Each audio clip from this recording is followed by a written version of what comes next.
صلي وسلم على رسول الله وعلى آله وصحبه ومن والاه أما بعد.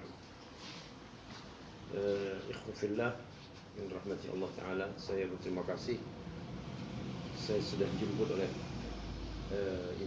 Azam Institute untuk memberi sedikitlah syarahan tentang topik yang tadi sudah disebut mengenai Al-Hadiyun Nabawi fi Tazkiyatul Ruh, petunjuk ataupun Hadiyun Nabawi, petunjuk Nabi, bimbingan dari Nabi kita sallallahu alaihi wasallam mengenai ruh. Ruh adalah sesuatu yang tidak nampak, tidak terlihat, invisible. Jadi banyak sekali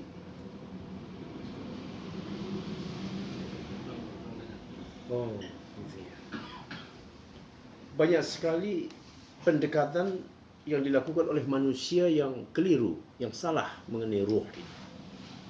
Oleh karenanya kita mesti betul-betul cermat untuk menengok bagaimana bimbingan Nabi kita sallallahu alaihi wasallam. Kerana sekali saja salah dalam masalah ruh bisa celaka. Dan itulah yang kita lihat banyak faham dan aliran ya di tengah-tengah masyarakat kita, dan pada umumnya mereka ini akhirnya terbawa oleh syaitan untuk menggambarkan ruh dan memberikan fungsi kepada ruh itu seperti apa, kerja-kerja ruh itu seperti apa, dari mana sumbernya. Akhirnya mereka mengikuti suara syaitan. Oleh karenanya memang tidak ada jalan lain kecuali kita harus kembali kepada Al-Hadiyun Nabawi, petunjuk Nabi. Yang pertama sekali saya hendak sampaikan bahawa memang Allah sudah mengatur manusia ini terdiri dari 3 anasir. Yang pertama akal, yang kedua badan, yang ketiga ruh. Akal, badan, fisik, dan ruh. Masing-masing ini sudah ada petunjuknya, pedomannya sudah ada. Al-aql itu pedomannya kepada iman. Jadi imanlah yang mengontrol akal. Kemudian badan yang mengontrol itu adalah al-Islam, kerana dia banyak menyangkut praktis, perform Islam. Kemudian yang ketiga tadi ruh, inilah dengan ihsan. Masya Allah ya. Jadi sudah Allah atur begitu, sedemikian rupa. Al-aqal yang membimbingnya iman, badan yang membimbingnya, kerana ini badan ini amalul jawarih, kerja-kerja anggota badan kita, fisik kita, apa yang harus kita lakukan sehari-hari.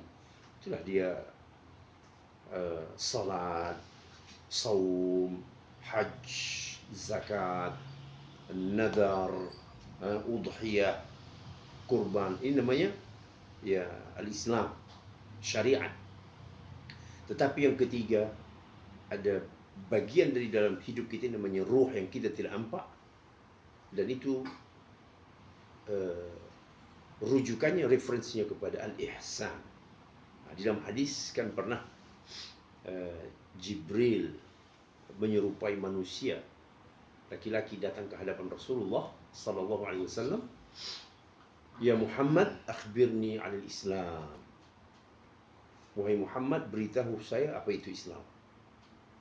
Lalu Rasulullah pun menjawablah dengan rukun Islam, "An tashhadu an la ilaha illallah wa anna Muhammadar Rasulullah wa an tuqimus shalah wa tu'tiyaz zakah wa tasuma Ramadan wa tahujjal bait in istata'ta ilaihi sabila."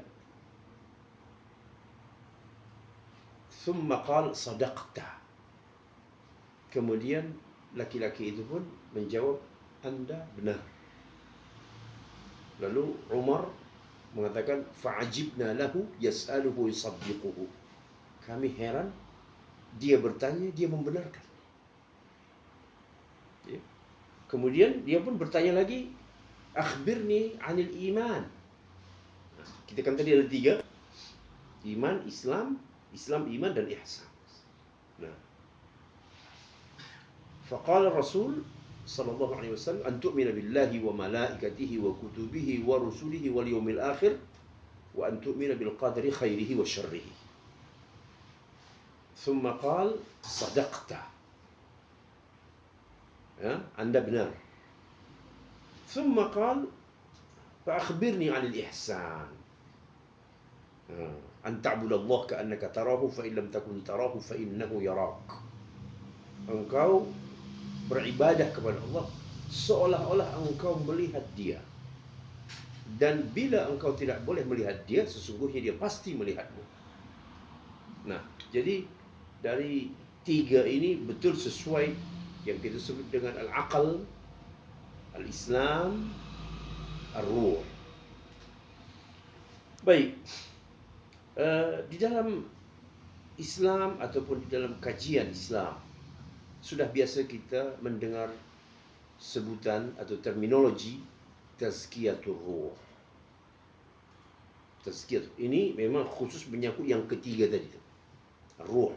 Kerana ruh ini bagian yang sangat penting di dalam Islam, urgent dalam kehidupan manusia. Kerana semuanya ini harus seimbang, tawazun. Ya, equal, semuanya harus sama. Tak boleh satu naik tinggi, satu turun. Ya, baik itu Islam, iman ataupun ihsan. Dia bagus sekali dari segi Islamnya. Wah, puasa, solat. Tetapi ihsannya lemah. Apa boleh itu terjadi? Boleh saja. Yang 3-3 itu boleh saja 2 naik, 1 turun. Ataupun 1 naik, yang 2-2-nya turun. Bisa saja terjadi. Namanya manusia. Oleh kerana kita dibimbing yang 3-3 ini harus equal selamanya. Tidak boleh 1 naik sehingga mengorbankan yang lain. Ya. Jadi salah satunya adalah ar-ruh. Walaupun memang bahawa semuanya itu ada keterkaitan. Ya, orang yang imannya tinggi biasanya Islamnya juga bagus. Yang bagus, Islamnya bagus, memang al-ihsannya juga baik. Memang biasanya begitu. Tapi boleh saja terjadi salah satu di antara yang 3 itu menurun. Ya, ketika saja umpamanya kita banyak lalai, ghaflah. Asalnya ghaflah, lupa, lalai. Lalai, nanti akan kita cakaplah. Nanti lalai sama dunia. Mulailah datang malas. Baik. Jadi kalau kita lihat tazkiyatul ruh, terdiri dari 2 kata, tazkiyah dan ar-ruh. Apa makna tazkiyah? Kita yang biasa sudah dengarlah, tazkiyah ini artinya pembersihan, at-tathhir. At-tathhir, at-tazkiyah, at-tathhir. Tetapi juga bisa bermakna az-ziyadah. Ya, az-ziyadah kan zakat. Sebagaimana kita mengeluarkan harta, zakat kita, zakat harta kita. Kata para ulama, apa maksudnya itu? Yang pertama membersihkan harta, yang kedua maknanya untuk menumbuhkan harta itu. Jadi dia bukan mengurangi harta, tetapi dia sebenarnya menumbuhkan harta. Ibarat tanaman, tumbuh maka hasilnya makin banyak. Ya, itulah dikatakan az-zakah. Jadi tazkiyatul ruh itu makna zakat itu dua-duanya boleh di sini masuk. Ya. Jadi tathhir pengertiannya membersihkan jiwa. Masya Allah, membersihkan jiwa. Kalau kita merujuk kepada Al-Quranul Karim, qad aflaha man tazakka wa dzakara asma rabbih fasalla. Di dalam surah apa itu? Sabbih isma kan? Qad aflaha man tazakka wa dzakara asma rabbih fasalla. Beruntunglah orang yang mentazakka, membersihkan dirinya. Beruntung. Dan lafaz membersihkan diri ini di dalam Al-Quran berulang sampai 11 kali Allah bersumpah. Luar biasa. Ya. 11 kali Allah bersumpah di dalam Al-Quran untuk kebersihan jiwa, ruh. Jadi makanya memang soal ruh ini tidak main-main ini. Bukan perkara yang sunnah. Ya, tetapi ya bagian yang sangat penting dalam hidup kita. Jadi secara bahasa tadi tazkiyah itu artinya tathhir, ya. Dan kedua juga maknanya az-ziyadah, pertumbuhan, pertambahan. Ya, di dalam Al-Quran tadi sudah kita lihat ayatnya, qad aflaha man tazakka, beruntunglah orang yang mensucikan dirinya, kemudian dia menyebut nama Tuhannya, fasalla, dia pun salat, wa dzakara asma rabbih fasalla. Kemudian ada lagi firman Allah Ta'ala, wa nafsin wa ma sawwaha, dan demi jiwa, wa ma sawwaha, dan yang meluruskan jiwa itu, wa ma sawwaha, membetulkannya, fa'alhamaha, lalu Allah ilhamkan kepada jiwa itu fujur dan taqwa. Dua-dua ada. Ini nanti para ulama berbincang, ya, mengenai jiwa ini. Sebagian ulama mengatakan setiap manusia itu punya 3 jiwa. Tetapi umumnya ulama mengatakan jiwa itu dari segi zat sebenarnya 1, tapi dari segi sifat 3. Kan ada, nanti kita masuklah, ada yang namanya an-nafsul mutmainnah, an-nafsul lawwamah, an-nafsul al-ammaratu bisu.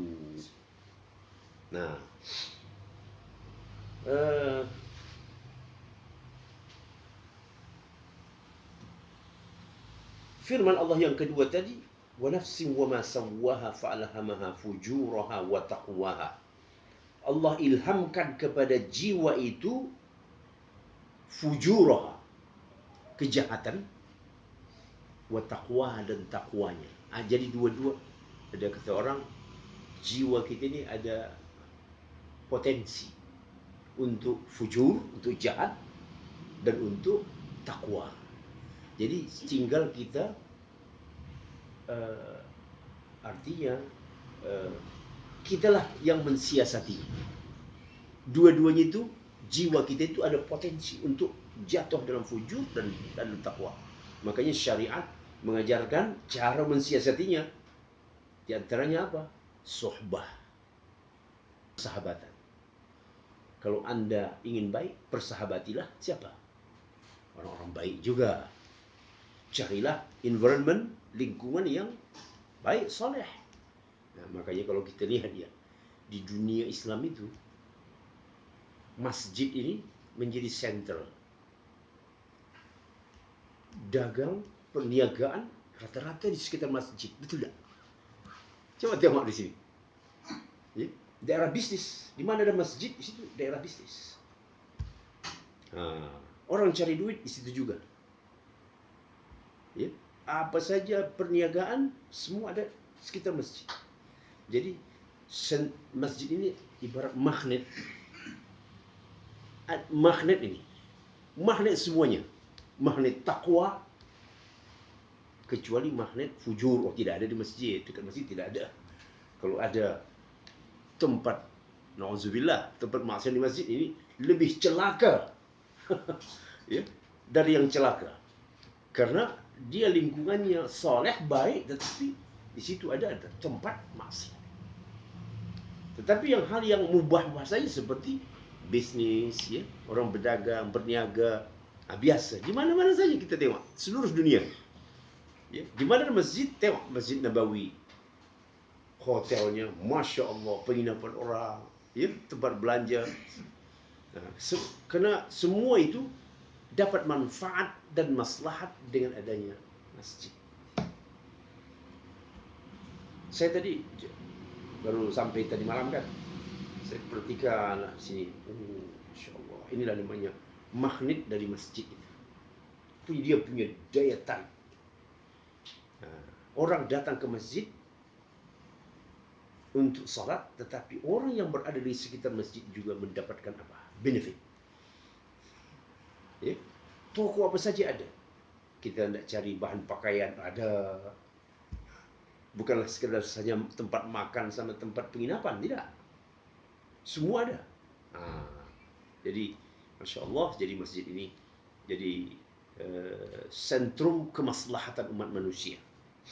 Kemudian, saudara-saudara, qad aflaha man zakkaha, beruntunglah. Sekali lagi ni Allah menceritakan orang yang membersihkan jiwa itu beruntung. Aflaha man zakkaha wa qad khaba man dassaha, rugilah orang yang mengotorinya.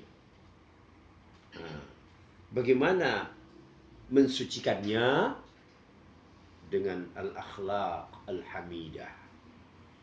Bagaimana mengotorinya? Dengan al-akhlaq ar-radhilah, akhlak yang buruk. Tayyib. Jadi para ulama ada memberikan pendapat. Ibnu Katsir umpama dia, apa dia kata? Yahtamil an yakuna al-ma'na, boleh jadi makna dari ayat tadi itu, aflaha man zakkaha, beruntunglah orang yang mensucikan jiwanya dengan ketaatan kepada Allah. Bi ta'atillah. Jadi kalau begitu, cara mensucikan jiwa dengan taat kepada Allah. Sedangkan taat kepada Allah tadi itu juga ada pada Islam itu kan. Salat, puasa, haji, zakat. Jadi dia apa? Ya, dia connect itu semua. Qad aflaha man zakkaha bi ta'atillah. Sebagaimana Imam Qatadah mengatakan, membersihkannya, ya, membersihkan jiwa tadi itu minar radha'il, kotoran, al-akhlaq dani'ah, akhlak yang rendah, ina. Sebagaimana firman Allah, qad aflaha man tazakka, sesungguhnya beruntunglah orang yang mensucikan dirinya, wa qad khama man dassaha, rugilah orang yang mengotorinya. Baik, itu tentang ta'rif dari tazkiyah. Sekarang kita masuk an-nafs. Kan dua kata tadi tu, dua lafaz, tazkiyah dan ar-ruh. Sekarang ar-ruh atau an-nafs. Kalau kita bolak-balik Al-Quran, maka kita akan jumpa pasangan dari kata an-nafs ini ada tiga tadi. An-nafsul mutmainnah. Ya ayyatuhan nafsul mutmainnah, irji'i ila rabbiki radiyatan mardiyah. Atau al-lawwamah. Apa arti lawwamah ini? Yang suka mencela, menyesali. Semua dia sesali. Atau al-ammaratu bis-su'. Ya. Di dalam surah Yusuf itu al-ammaratu bis-su'.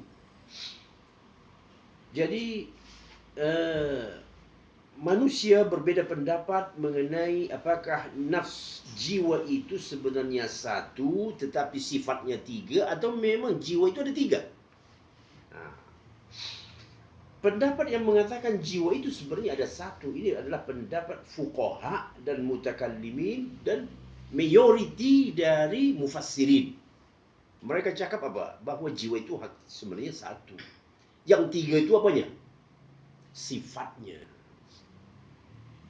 Tapi ada segolongan dari muhaqqiq sufiyah, orang sufi ni, yang mengatakan bahawa jiwa itu memang ada tiga. Ya.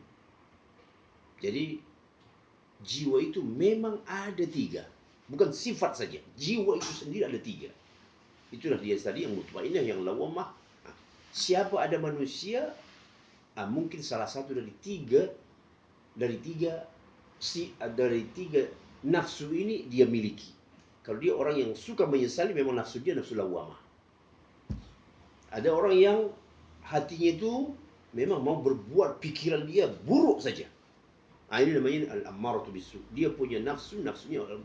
Tetapi ada orang yang jiwanya tenang. Ini namanya dia memiliki jiwa yang mutmainnah. Apa itu jiwa yang mutmainnah? Jiwa yang tenang dengan Tuhannya dan tentram dalam menjalankan atau mentaati perintah Tuhannya. Ya, kita, alhamdulillah, kita umpamanya merasakan ketika ada panggilan azan, rasanya kita tidak ada berat. Tetapi ada orang yang, aduh, berat sekali, 5 kali pula lagi. Ada kan? Oh, ramai orang seperti itu. Dia tidak tawar lagi. Kalau boleh 1 sajalah, sekali sewaktu saja. Salatnya sewaktu saja, maghrib saja. Ya? Nah, kita kembali kepada nafsul mutmainnah. Yang mutmainnah ini adalah jiwa yang sakana ila rabbiha, tentram dengan Rabbnya, taat kepada perintahnya. Kemudian begitu juga tentram untuk mencintainya dan beribadah kepadanya. Cinta Allah, ya, dan zikir kepadanya. Watma'annat ila liqa'ihi, dan juga merasa tentram untuk berjumpa dan menunggu janjinya. Dan begitu juga tentram jiwa ini untuk menerima qada dan qadarnya. Ya. Nah, itu semuanya orang jiwa yang punya mutmainnah, semua itu tentram, tenang. Mulai dari tadi merindukan Tuhan. Ya. Kemudian taat kepada perintahnya, menjalankan apa yang dia suruh. Kemudian ada nafsu lawamah. Inilah yang suka menyesali yang lewat, yang lalu, yang sudah berlaku. Oh, dia sesali. Apa saja yang dia tidak suka, dia sesali. Ya. Kenapa saya dulu tidak sekolah tinggi-tinggi, sehingga saya sekarang beginilah, jadi kuli? Kenapa saya dulu? Semua dia sesali. Semua dia sesali. Hidup ini dia sesali. Jadi orang yang begini stres lah. Orang yang punya nafsul mutmainnah tenang saja. Ya. Tetapi ini orang yang punya nafsul lawamah tegang, panik. Jadi ini disebutkan oleh Abdullah bin Abbas dan Qatadah. Nafsul lawamah itu adalah nafsu yang suka mencela, ya, yang menyesali apa yang sudah berlaku. Kemudian ada yang ketiga, al-ammarah. Ini yang senantiasa menyuruh orangnya untuk mengikuti apa saja yang mau, yang sedap, yang biasanya yang sedap dan syahwat. Ya. Kemudian akhirnya mengikuti yang batil. Syahwat diikuti, kemudian berikutnya apa? Ittiba'ul batil. Mengikut yang batil. Ini bahaya betul ini. Makanya tadi kita ada namanya panduan, ada al-hadyu, petunjuk dari Nabi, supaya kita tidak salah di dalam meneropong yang namanya ruh ini. Kalau salah menggambarkan ruh, bahaya. Nah, jadi al-ammaratu bisu, kalau sekiranya yang ammarah, nafsu ammarah bisu ini diikuti, kita akan dibawanya kemana? Kepada semua keburukan. Jadi tidak tanggung-tanggung ini. Ya, kalau kita tidak hati-hati, al-ammaratu bisu itu ada di dalam hati kita, dan kita akan dibawanya perlahan-lahan mengikuti syahwat, mengikuti yang batil, dan sampai kepada seluruh yang syarr, yang jahat.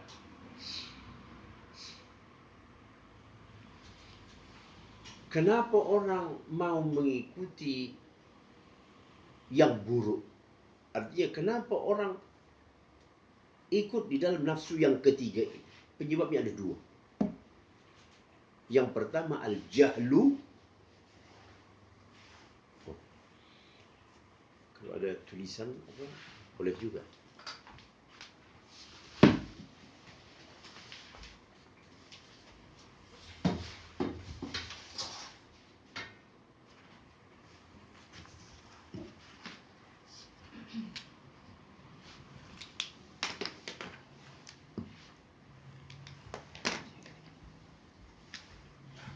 Alhamdulillah.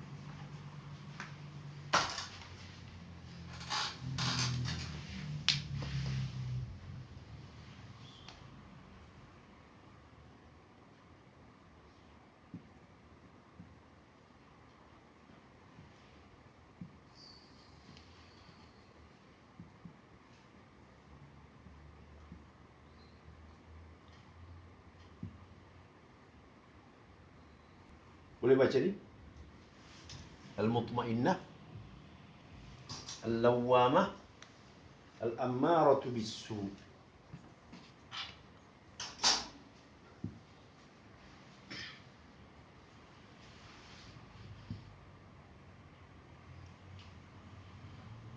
Nah, al-mutmainnah, jiwa yang tenang tadi. Tenang kepada Rabbnya, tenang, tenteram untuk taat kepadanya, tumakninah di dalam menjalankan perintah seluruhnya. Yang al-lawwamah tadi apa? Yang suka mencela. Semua mencela, menyesali. Kenapa begini? Kenapa begini? Yang tidak pantas dia sesali juga. Kenapa saya diciptakan Allah laki-laki? Kemudian yang ketiga ini tadi al-ammaratu bis-su. Ada nafsu yang memang senantiasa dia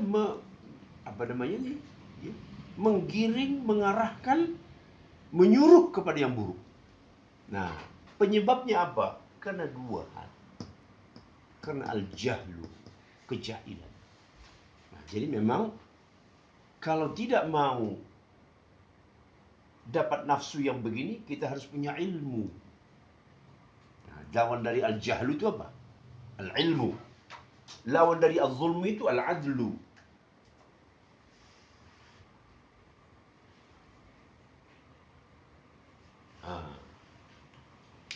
Jadi penyebabnya manusia yang punya ammaratu bis-su ini gara-gara jahil. Dia tak pernah belajar, tak pernah mengaji. Jahil lah. Dia tidak tahu mana yang baik, mana yang buruk, mana yang hak, mana yang batil, mana yang khair, mana yang syar. Dia tidak tahu. Dia tidak pernah belajar.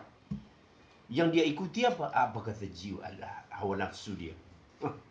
Ya? Dia tidak tahu, oh, ini riba, oh ini untung. Orang yang tidak punya ilmu mana tahu.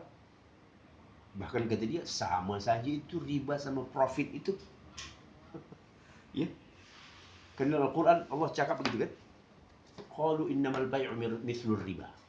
Mereka berkata, ahlul kitab Yahudi itu, sesungguhnya jual beli itu sama saja seperti riba. Lalu kata Allah membalas, wa ahallallahu al-bay'a wa harrama riba. Allah menghalalkan bay', jual beli, mengharamkan riba. Jadi orang yang belajar, dia tahu bahwa ada beza antara al-bay' dengan riba. Tetapi kalau dia jahil, oh sama saja kata dia. Di sini tambah duitnya, di sini juga tambah duitnya. Tak ada beza.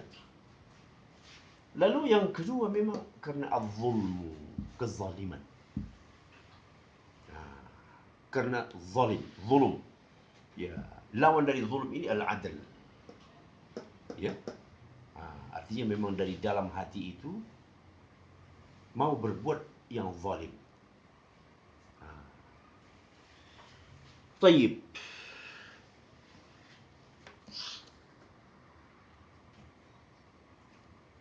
Kemudian apa hukum tazkiyatun nafs? Apa hukumnya?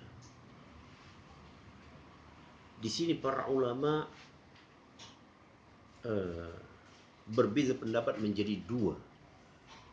Ada sebagian ulama yang mengatakan hukum dari tazkiyatun, membersihkan jiwa itu fardu ain. Wah, fardu ain.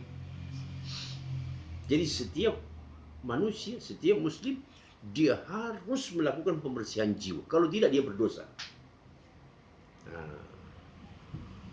Tapi ada sebahagian ulama, dan bahkan ini mungkin jumhur ulama mengatakan tidaklah sampai kepada fardu ain, kecuali seseorang yang memang memiliki sifat-sifat yang buruk itu.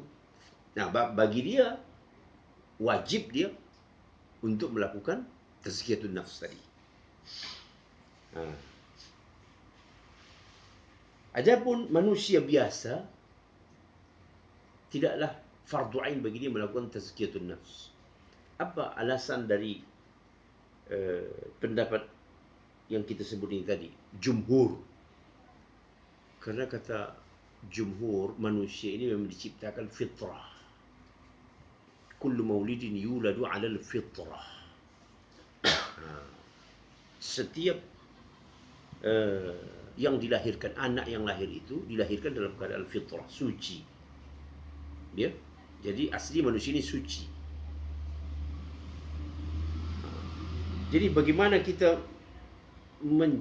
menggabung dua pendapat ini, yang mengatakan fardu ain, yang mengatakan fardu kifayah. Di sini disebutkan ada Syekh Muhammad Al-Hasan mencuba mengcombine dua pendapat ini, ya, dan dua dalil ini, bahwa umumnya anna alladhi fi 'ammati bani adam huwa al-qabiliyah li hadhihi al-amrad la wujuduha. Kata Al-Ghazali, ya, pada umumnya manusia, yang dimiliki manusia itu adalah al-qabiliyah. Itu yang saya katakan tadi, yang namanya potensi. Potensi itu, semua manusia memiliki dua potensi itu. Potensi untuk baik dan potensi untuk buruk atau jahat. Bukan kejahatan itu sendiri di dalam dirinya. Faham tidak? Kejahatan itu sendiri sebenarnya itu sesuatu yang datang belakangan. Karena aslinya kita lahir dalam keadaan fitrah. Hanya saja potensi untuk baik dan untuk buruk itu, dua-dua itu ada. Yang dimiliki manusia sebenarnya itulah dia potensi, baik untuk yang khair ataupun yang syar. Namun bukanlah manusia ini memiliki kejahatan atau syar dalam dirinya, karena aslinya manusia ketika lahir dalam keadaan fitrah. Kemudian apa ahamiyah, pentingnya melakukan pensucian jiwa ini? Kita sudah sebutkan di awal tadi bahwa Allah bersumpah 11 kali di dalam Al-Quran tentang keberuntungan orang-orang yang mensucikan jiwanya. Itu berarti memang penting betul. Tidak sampai satu kali saja Allah Ta'ala bersumpah, itu sudah menunjukkan penting. Apalagi sampai berapa kali? 11 kali. Masya Allah. Kemudian apa yang alasan yang kedua pentingnya melakukan tazkiyatun nafs? Bahwa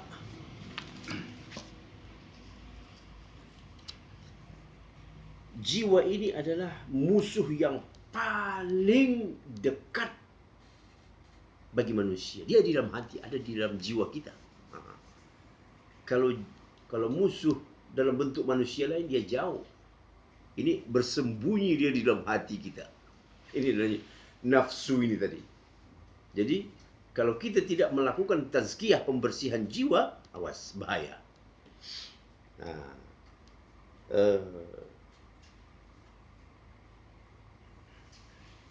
Oleh karenanya kita kan diajari oleh Nabi kita sallallahu alaihi wasallam doa.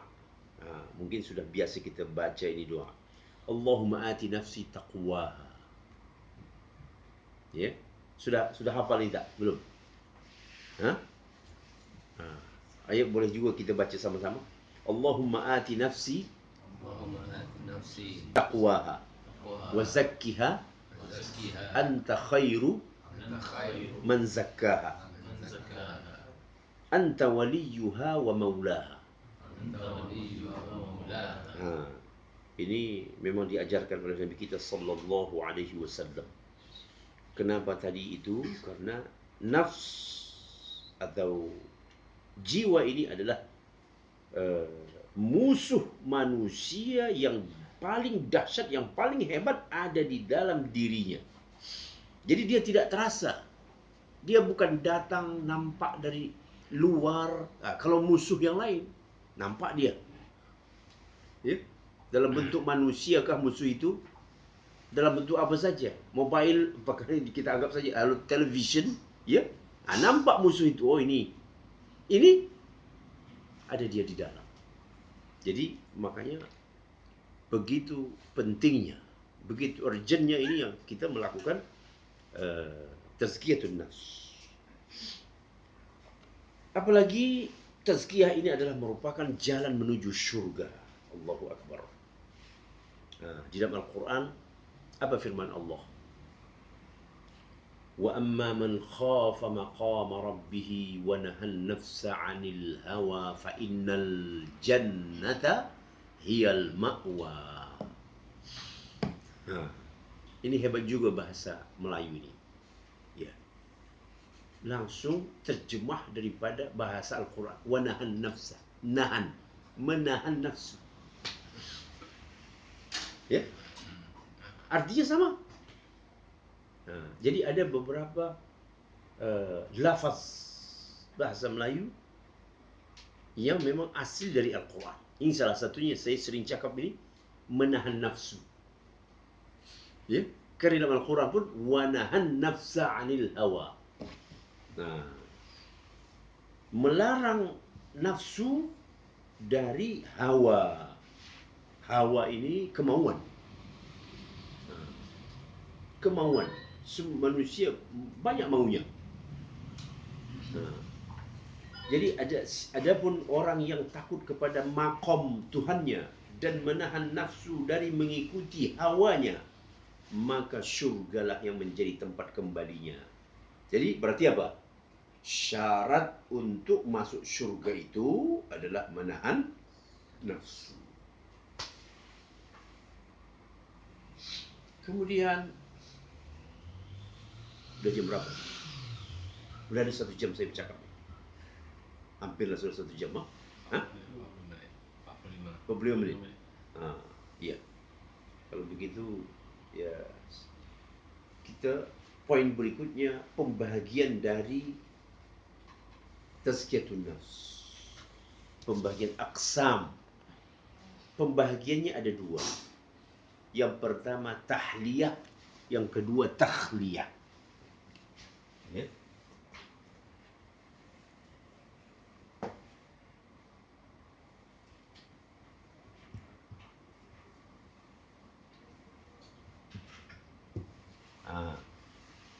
Huruf kalau dibuang titik-titik ini semua sama. Betul tak? Kalau ini saya buang, sama tak? Sama. Kan dulu masa-masa awal kan tak pakai titik-titik ini. Tapi orang bisa baca. Kenapa orang pakai baca? Pakai akal dia. Ya, pakai mind dia baca, dia tahu yang mana ini, yang mana ini. Ya. Tapi datang orang belakangan, mesti kasih titik, kalau tidak nanti orang salah baca. Jadi pembahagian dari tazkiyah ini ada 2. Yang pertama at-tahliyah, yang kedua at-takhliyah. Tahliyah ini maksud dia apa? Tahliyah. Kalau ibarat manisan. Halwa itu namanya manisan. Itu dari tahliyah. Jadi maksud dia at-tahliyah, merasakan manisnya akhlak yang mulia. Artinya menghiasi diri, tahliyah menghiasi diri dengan akhlak yang mulia, akhlakul karimah. At-takhliyah mengosongkan. Ya.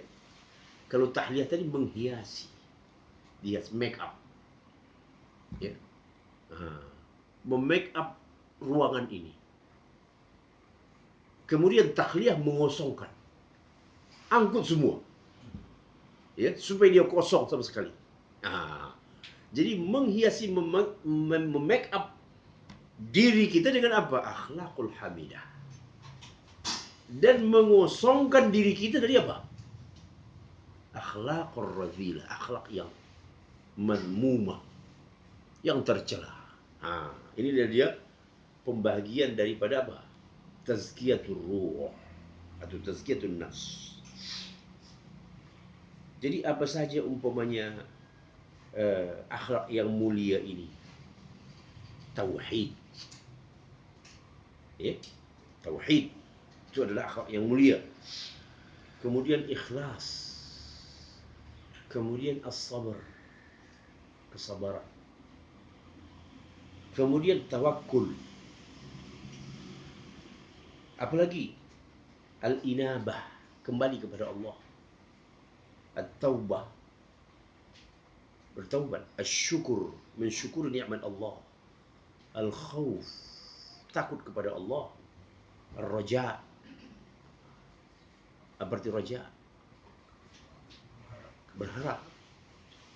Kemudian husnul khuluq, perangai yang baik. Kemudian berbuat baik kepada manusia, asyafaqatu, kasihan kepada manusia. Sebenarnya kita melihat orang-orang di luar Islam ini, bajunya sampai sebegini saja, ya, mungkin yang ditutup itu cuma sepertiga dari badannya. Hakikatnya kita kasihan, karena kita tahu ini nanti yang dibakar itu sama api itu. Kita tahu hukuman yang akan dia dapat nanti neraka dengan membuka auratnya. Jadi kita kasihan sebenarnya melihat dia. Ya. Dia jalan di muka orang ramai, semuanya badannya terbuka. Memang nafsu kita mengatakan, wah, enjoy. Tetapi hati kita sebenarnya mengatakan dalam apa? Kasihan sekali ini orang mati. Dia dibakar api neraka. Bagaimana sakitnya itu?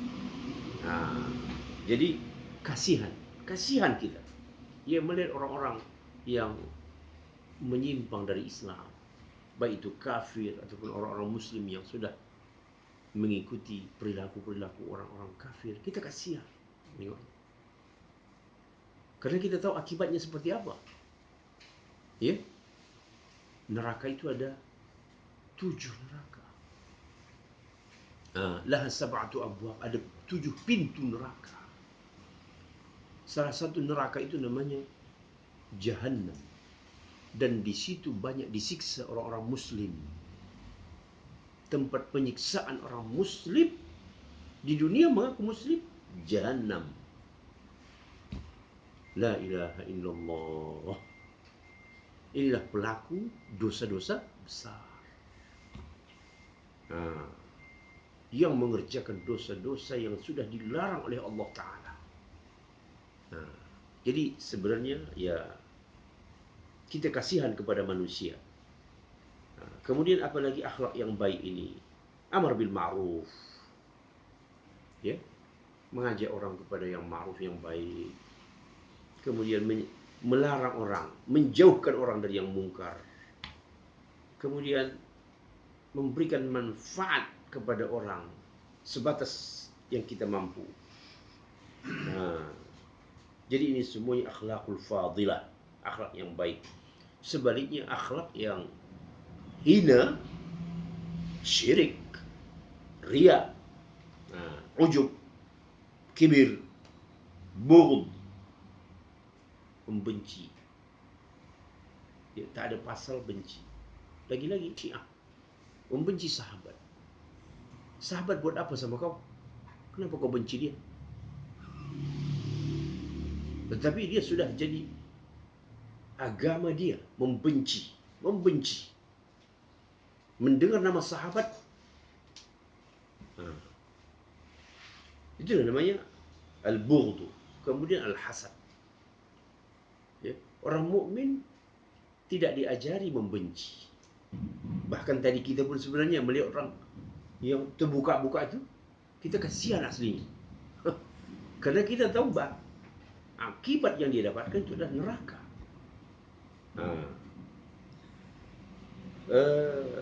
Bakhil atau syuh, marah, ya, ghadab.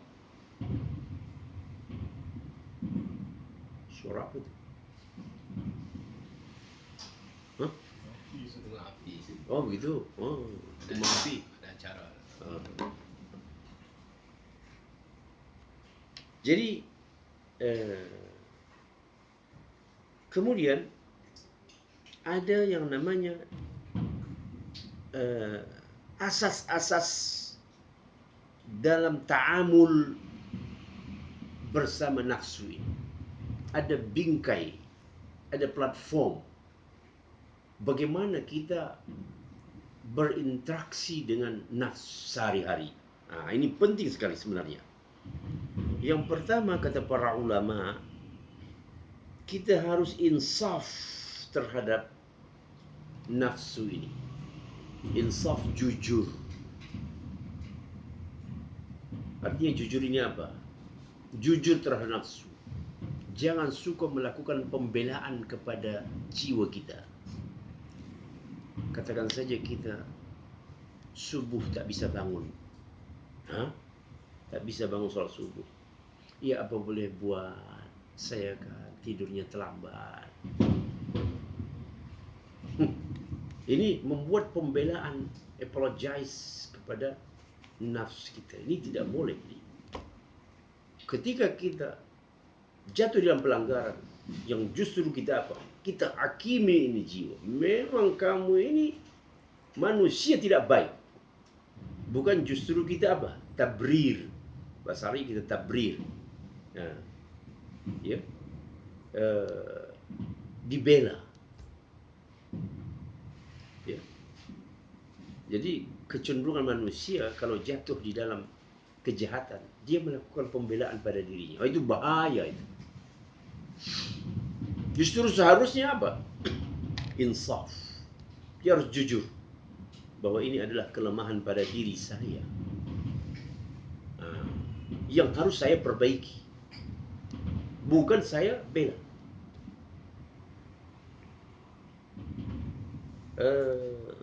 Kemudian mirip sama seperti yang pertama itu juga,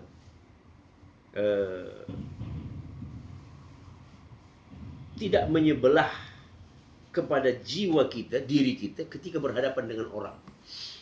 Apakah umpamanya kita menzalimi seseorang, lalu hati kita bagaimana? Ya, apakah hati kita ini membela perbuatan kita atau ada penyesalan?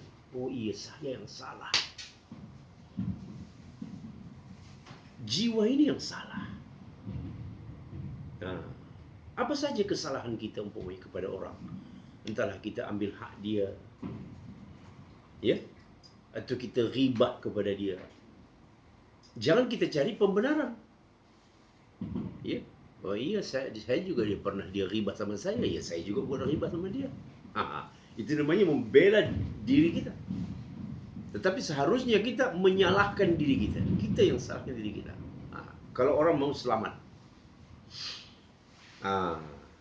Jadi itu yang ketiga juga, ittihamu hadaiman, senantiasa menyalahkan diri ini, ya, menuduh diri ini. Yang pertama tadi itu insaf, berlaku fair terhadap jiwa, sampai setingkat Nabi kita SAW pun juga mengkisos dirinya, artinya membalas. Ya. Boleh kita ambil sebagai contoh umpamanya. Kan pernah juga Nabi tidak tahajud malam. Betul tak? Apa yang dilakukan Nabi pada waktu pagi? Ya? Fuqaha mengatakan mengqadha tahajud. Nah, dia biasa solat 11 rakaat di malam hari. Ketika dia tidak terbangun di pagi hari, dia solat 12 rakaat. Menghukum apa? Boleh kita tafsirkan ini sebagai apa? Mengqisas dirinya. Ya? Tahu rasa kau diri. Tadi malam kau tidak bangun. Nah, yang biasa dilakukannya 11, sekarang itu pagi dilakukan 12 rakaat. Ini dalam hadis sahih begitu. Walaupun tidak disebut dia mengqisas, menghukum dirinya, tidak. Tidak disebutkan. Tetapi itu bisa kita lihat. Ya. Nabi tidak mengatakan, ya yang namanya manusia sesekali bisa juga. Ya. Sesekali bisa salah. Kalau begitu ya tak mengapa lah. Justru Rasulullah di pagi hari salat 12 rakaat. Baik. Banyak ini sebenarnya asas untuk berinteraksi dengan apa dia tadi? Nafs. Kemudian tadi yang terakhir saya cakap itu apa? Sering menuduhnya, sering menyalahkannya. Sekali dia salah, harus kita salahkan, jangan kita bela. Karena kata para ulama, ada seorang ulama yang namanya Al-Busiri. Kata dia, nafsu itu ibarat bayi, anak kecil. Anak kecil, bayi itu kalau dia terus dikasih menyusu, menyusu terus dia. Ya, tak lepas-lepas itu. Tetapi kalau dia dilepas, dia boleh juga.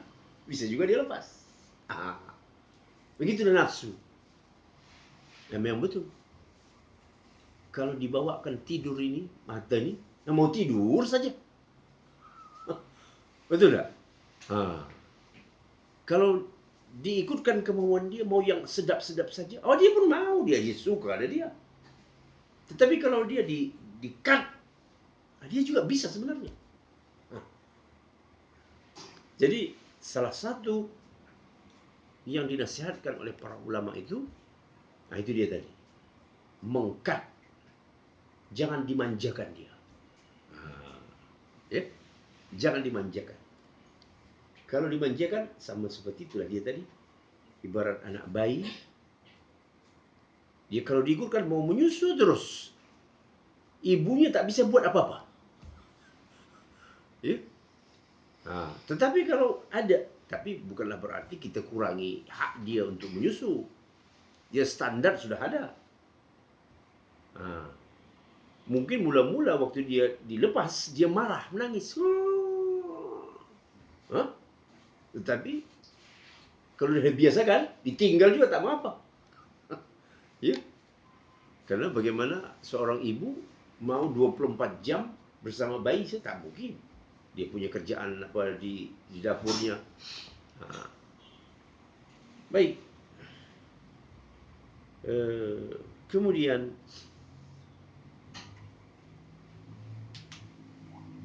ya, sementara mungkin saya cukupkan di sini dulu pembahasan saya ini. Mudah-mudahan ini bermanfaat. Serahkan kembali kepada pembawa acara. Aqulu qouli hadza wa astaghfirullah. Wassalamualaikum warahmatullahi wabarakatuh.